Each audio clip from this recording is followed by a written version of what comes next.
never slow up, no I don't take shit, I got no. No. You know, that was the trick bit, not going through there in fifth, you know, virtually flat out, but actually Peter, it was 0.6 of a second behind Karpushin. Karpushin has bounced back with the confidence that he has, taking pole position, getting up the inside of them. How did he manage that? Yeah, quite. Well, it's all changed as well for Pratama as they come across the first intermediate split there, so I think that's it. The leading pack have been erasing the disappointment from yesterday. This year, because he's joined the Junior Moto 3 World Championship with the Junior Talent Team. He caught officially. Fastest rider on track is that rider there, number 7 of Benyat Fernandez. And of course, well then, down through the Omega curve they come. He's living over in Barcelona, Spain at the moment. I think he's even going to an international school there. that group of 5 punches a big hole in the air, and that drags the other guys into the slipstream. Plenty of drama over the last 24 hours or so as Uriarte gets nerfed wide by Benj. I saw him and a couple of others coming out of school in his Instagram stories the other week, so he's doing the full rounds very effectively. So it's Brian Uriarte who takes up the lead from Veda Pratama. So heavy on the Fernandez, not quite from the same part of Spain, one from Santander, one from the Basque Country. Almost 15 race weekends for him this year, combined with the Junior GP. That'll do him a world of good. Race, and it's really steep downhill into turn 4 there. You can see the rear wheel of Uriarte is just popping off the neighbours, basically, in geographical terms, you can say. Well, great.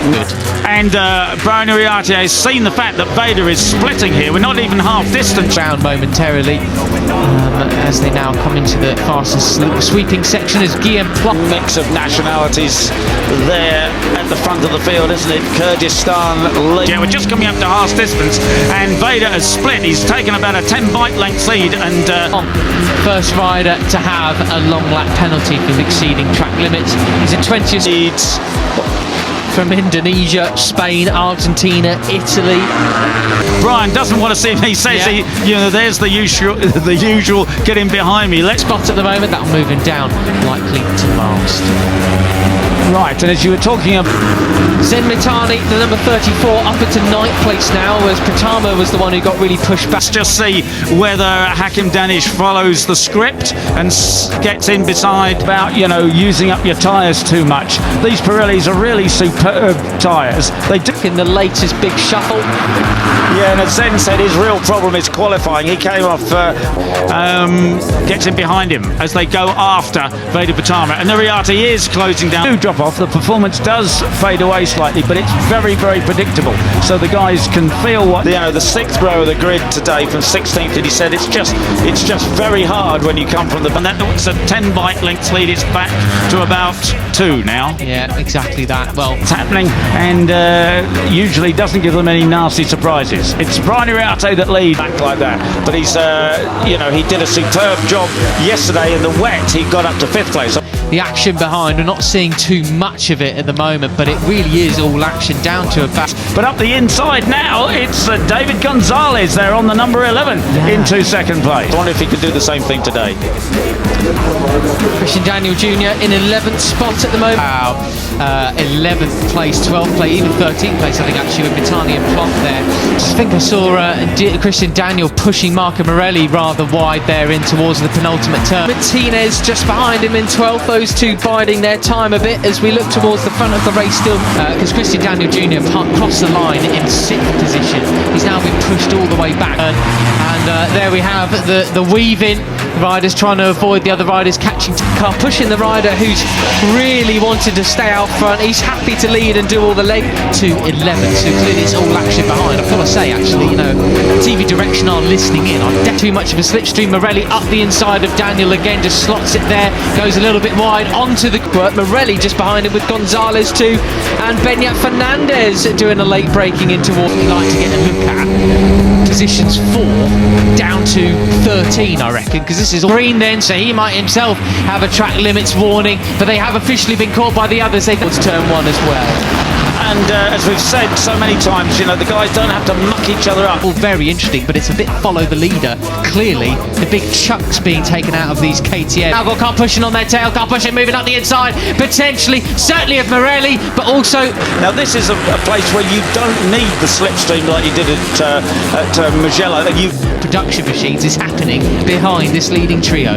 Yeah, that's right. So we've still got Veda Pratama. Potentially Daniel as well, not quite, as we see Morelli get pushed wide now by Benyat. Can get away. You know, at the moment there's no real sign of it. It's a huge group.